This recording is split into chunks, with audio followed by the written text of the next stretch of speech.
Você certamente conhece essa trilha. A saga de Harry Potter é um ícone cultural.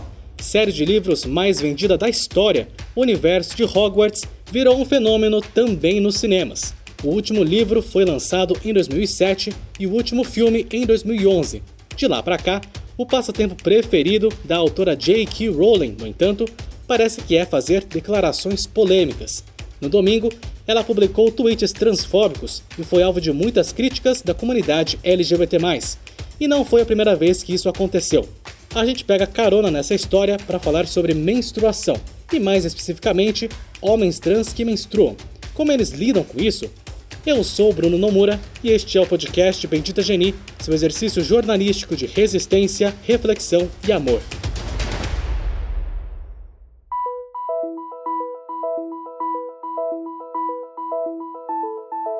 Era a madrugada de sábado para domingo quando J.K. Rowling compartilhou um texto no Twitter, ironizando o título. Opinião: criando um mundo pós-coronavírus mais igual para pessoas que menstruam. Ela escreveu: pessoas que menstruam. Eu tenho certeza que costumava haver uma palavra para essas pessoas. Alguém me ajuda aqui. E colocou 3 palavras que soam parecido com mulher. As reações contra a escritora, que é seguida por 14 milhões de pessoas, foram instantâneas. J.K. foi acusada de transfobia, já que o termo pessoas que menstruam é mais recomendado do que o termo mulheres, porque mulheres trans não menstruam e homens trans menstruam. Ao longo do domingo, ela fez publicações tentando justificar suas palavras, ressaltando que respeita o direito de todas as pessoas trans a viverem da forma como se sintam autênticas e confortáveis, mas não apagou o post em que ironiza o termo pessoas que menstruam. Nesta terça-feira, Daniel Radcliffe, ator que interpretou o Harry nos cinemas, escreveu um texto em suas redes sociais criticando a autora. Mulheres trans são mulheres. Qualquer declaração ao contrário apaga a identidade e a dignidade das pessoas trans.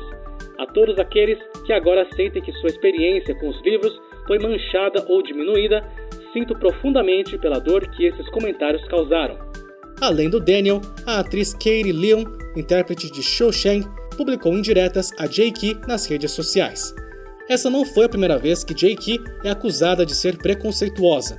Em dezembro, a escritora defendeu uma mulher que foi demitida após fazer uma declaração transfóbica de que as pessoas não podem alterar o sexo biológico. Esse comercial que você vai ouvir agora é do absorvente Sempre Livre. Oi, eu sou a Maísa e eu menstruo. Que foi? Você sentiu desconfortável com essa palavra? Ou foi porque saiu da boca de uma adolescente? Mas ué, gente, adolescente menstrua. Tá na hora da gente parar de ficar evitando esse assunto. Sabe por quê? Porque tem muita menina que quando menstrua tem vergonha de falar pros pais. Porque tem muita menina que tem vergonha de trocar absorvente na escola, no trabalho, na faculdade. Porque tem gente que tira sarro no recreio sem saber o que se passa. Porque, né? Como vão saber se nós mesmas não falamos sobre menstruação?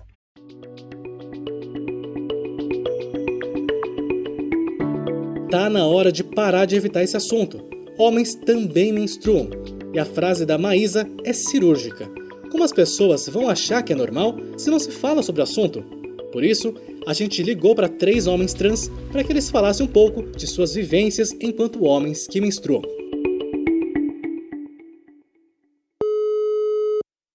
Alô, tá me ouvindo? O Alessandro Paiva tem 24 anos e mora em São Paulo, capital. É analista financeiro e grande fã de Harry Potter. Inclusive, sua paixão pelo universo de Harry Potter foi um dos refúgios quando a transfobia apareceu na vida real.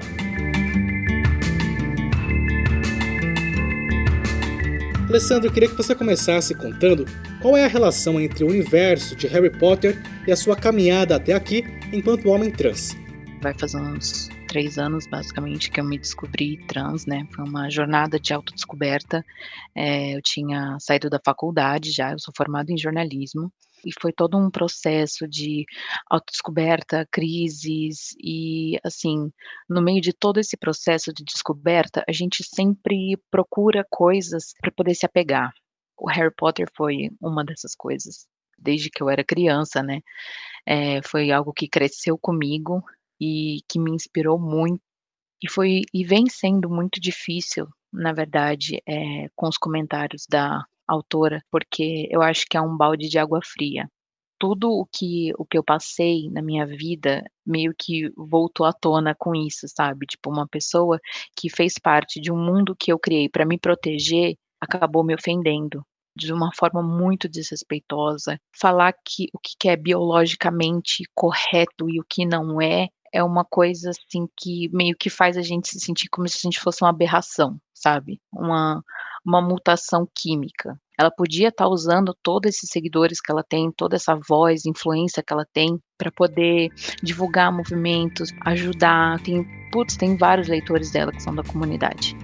Falando sobre menstruação, você me contou que precisou parar a terapia hormonal e que por isso está menstruando. Você pode contar um pouquinho por que você precisou parar?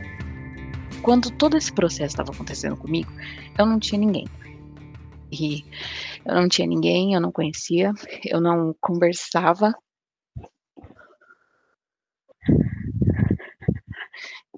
E então, para mim, eu tive todo o problema de disforia corporal. A terapia hormonal é uma coisa que eu tive que pausar um pouco. Eu vou me mudar sozinho ano que vem, então, assim, eu ainda tô com a minha mãe, a minha família não aceita, infelizmente a favor daquele traste do presidente, enfim. E eu tomo remédio para outras coisas, por quê? Porque eu estava sozinho e eu acabei desenvolvendo depressão, bipolaridade, epilepsia, uma coisa que eu lido, então, assim, foi uma coisa que me desencadeou outras coisas que agora eu preciso tratar primeiro.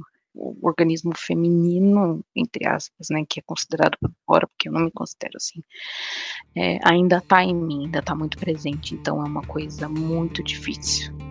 E como que você faz então para lidar com a volta da menstruação?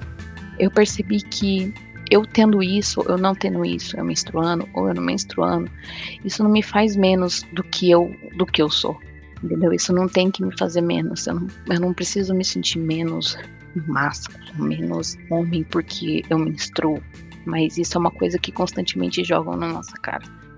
Alessandro Paiva, muita força para você. Obrigado por compartilhar um pouquinho da sua história aqui no Bendita Geni. Um abraço, tchau.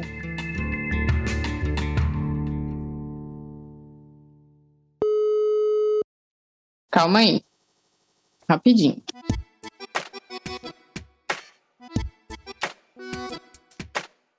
O Diego Bittencourt tem 17 anos, mora em Muriaé, interior de Minas, e é estudante do 3º ano do ensino médio.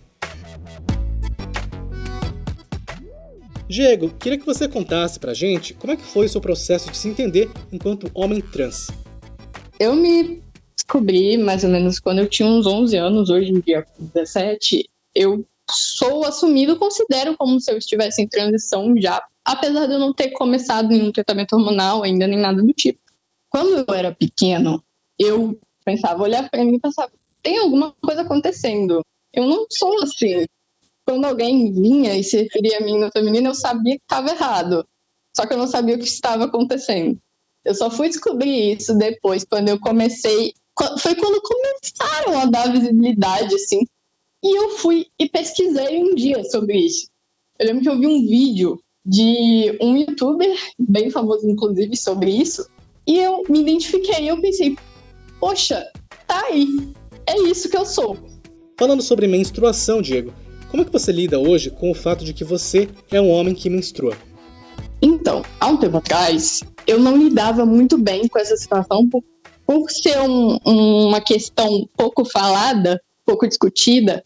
Eu geralmente me sentia muito mal, tinha uma disforia muito grande por isso, por exclusão. Eu queria ser incluída, eu ainda quero, mas hoje em dia eu lido isso melhor, de uma forma mais, assim, educativa. Quando eu vejo alguma coisa, eu converso com as outras pessoas, mas antes eu acho que era algo que me afetava muito e que afeta, inclusive, muitos amigos trans meus, e eu busquei conversar mais com outras pessoas trans, grupos de amigos trans meus que eu fiz.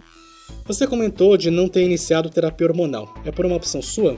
Por mim, eu quero. Mesmo não sendo uma necessidade, eu me sentiria melhor fazendo. E por que então você não buscou a terapia hormonal? Primeiramente pela minha idade, segundamente porque aqui em Muriaé é bem difícil de eu conseguir coisas relacionadas a isso. não consigo achar um endocrinologista realmente especializado nisso, e eu quero algo certinho, sabe? Quero fazer tudo direito. Isso gera até aquela pauta de médicos despreparados, por exemplo. Muitos homens trans evitam ir ao ginecologista quando tem algo errado, por exemplo, simplesmente porque não tem médicos preparados que não sabem lidar com homens trans. Teve um tempo que eu tentei procurar aqui em Muriaé e eu resolvi que eu ia num endócrino muito famoso daqui e acabou que eu fui totalmente destratado. Diego, que mensagem você deixaria a pessoas que têm uma visão tipo a da J.K. Rowling? Quando você fala diretamente de menstruação, sempre vem na cabeça das pessoas a mulher cis. E existem corpos trans que menstruam, homens trans que menstruam. E quando a gente nega isso, a gente de alguma forma está contribuindo para eles serem mais apagados.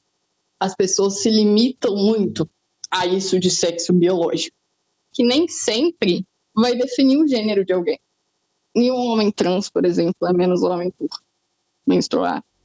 E nenhuma mulher trans é menos mulher por não menstruar. Diego Bittencourt, obrigado pela sua participação. Obrigado a você. Alô? Nossa terceira e última ligação é para o Oliver Cavalcante, de 21 anos. Ele é vestibulando lá de Fortaleza, Ceará.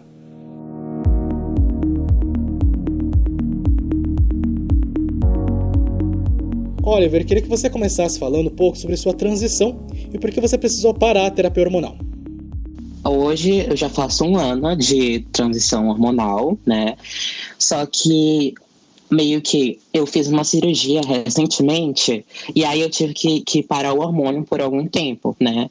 Meio que afeta, né, e tal. Aí, com isso, meio que mudou, tipo, eu comecei a minha transição pelo hormônio em gel. Com a transição do gel pro injetável, eu acabei meio que o meu corpo também abalado também com a cirurgia, ele não aguentou muito e mesmo com o hormônio em dias, ele acabou menstruando. Porque não era pra acontecer isso, sabe? Uma pessoa normal, assim, não menstrua se tiver na transição, tipo, no hormônio e tudo mais, seja homem trans ou não binário. E como que você tem lidado com o fato de estar menstruando? Agora, é bem complicado ser um homem que menstrua, porque a gente não tem representatividade de jeito nenhum na mídia em relação a seja os produtos seja absorvente, ou então nos debates, né? Até mesmo as pessoas que eram para estar no nosso lado, não estão no nosso lado, como a JK, né? E é muito difícil porque a disforia ataca muito quando a pessoa tá no período de menstruação, sabe? Eu acabo sentindo... Não posso dizer que seria menos homem, mas eu acabo me sentindo mal com o meu corpo, sabe? Porque já foi muito difícil ter que me aceitar em relação a ter uma vagina. Porque eu tive que passar muitos anos me sentindo mal, me sentindo inferior, porque a sociedade fica falando você só é homem se você tiver um pênis e tudo mais. E aí, graças à comunidade trans, né, eu comecei a me aceitar, eu comecei a gostar de mim mesmo. Oliver, teve algum episódio que você enfrentou problemas por ser um homem que menstrua? Já aconteceu de eu entrar no banheiro, né, e me expulsarem. Eu ia justamente me trocar lá no banheiro, e me expulsaram do banheiro masculino. Era na época que eu não tinha começado minha transição.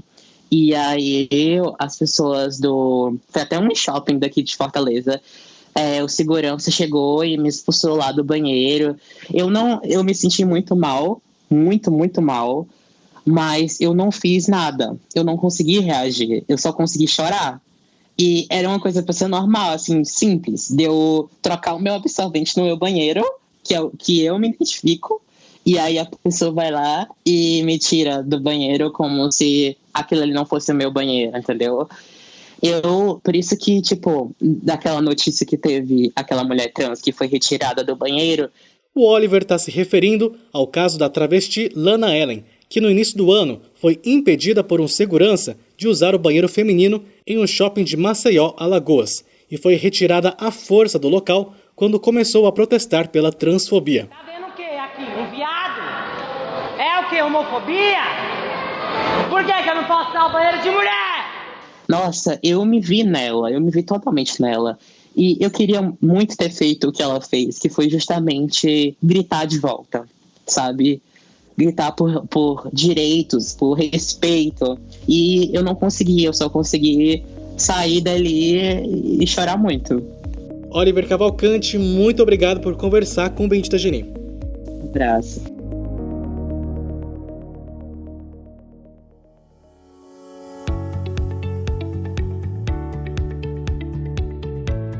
É importante ressaltar aqui que ser pessoa trans independe de passar por terapia hormonal ou por uma cirurgia de redesignação sexual, que muita gente chama, bem grosseiramente, de mudança de sexo. Essas são escolhas ou necessidades de cada pessoa.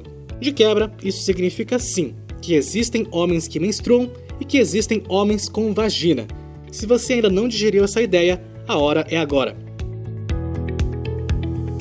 Editando o episódio de hoje, uma coisa que eu não tinha reparado enquanto conversava com os meninos é que os três, apesar das dificuldades, falaram sobre sonhos e resistência. O Alessandro, por exemplo.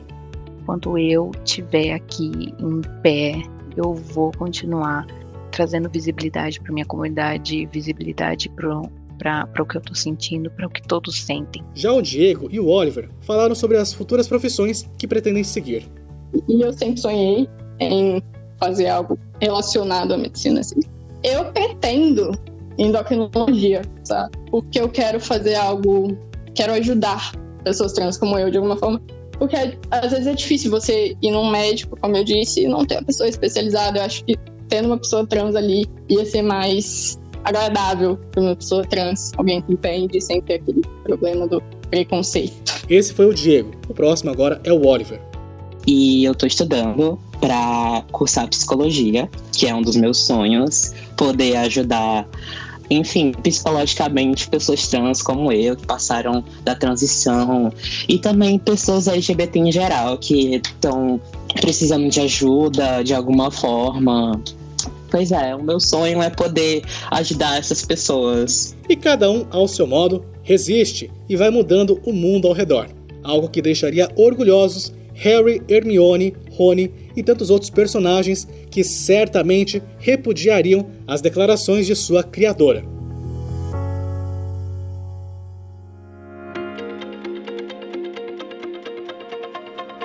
E nós ficamos por aqui. Bendita Geni é um projeto independente de podcast, newsletter e vídeo voltado à comunidade LGBT+. Novos episódios às segundas, quartas e sextas-feiras. Fazemos parte da rede LGBT Podcasters. Conheça outros podcasts do Vale em lgbtpodcasters.com.br. Este episódio contou com produção e edição minhas, @Bruno_Nomura. Usamos áudios de The Radical Array Project, Sempre Livre e G1 Alagoas. Siga a gente nas redes sociais. Estamos no Instagram, Facebook, Twitter, LinkedIn e YouTube. Links no nosso site, onde você também pode assinar nossa newsletter e receber os principais fatos do universo LGBT+ da semana direto no seu WhatsApp ou Telegram, tudo de graça. benditageni.com. Você, empresa, quer patrocinar a gente? Entre em contato. Agradecimentos especialíssimos ao Matheus Rocha e ao João Lucas Yamin Cunha, nossos primeiros apoiadores. Acha este projeto importante? Gosta do nosso conteúdo? Com valores a partir de R$10, você ajuda a manter este projeto vivo. Instruções também no benditageni.com. Seu exercício jornalístico de resistência, reflexão e amor fica por aqui. Muito amor e até mais!